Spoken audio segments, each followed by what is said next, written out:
জুলাই অভ্যুত্থানকে স্মরণ করে প্রতি বছর ৫ আগস্ট সরকারি ছুটি থাকবে। অভ্যুত্থানের বার্ষিকীতে এবছর ১ জুলাই থেকে ৫ আগস্ট পর্যন্ত বিশেষ কর্মসূচি পালন করা হবে, জানিয়েছেন সংস্কৃতি বিষয়ক উপদেষ্টা মোস্তফা সরোয়ার ফারুকী। বিকেলে ফরেন সার্ভিস একাডেমিতে সংবাদ সম্মেলনে এই তথ্য দেন সংস্কৃতি বিষয়ক উপদেষ্টা। তিনি বলেন, ১ জুলাই থেকে অভ্যুত্থানের উদযাপনের আয়োজন শুরু হবে। ১৪ জুলাই থেকে ৫ আগস্ট পর্যন্ত মূল আনুষ্ঠানিকতা থাকবে।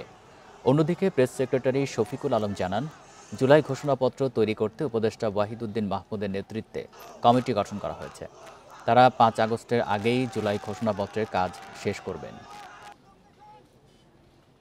১ তারিখ থেকে আমাদের কর্মসূচি শুরু হবে, কিন্তু মূল ইভেন্ট কিক অফ হবে জুলাইয়ের ১৪ তারিখ থেকে এবং এটা চলবে ৫ আগস্ট পর্যন্ত। এটা এবছর থেকে প্রতি বছরই পালিত হবে।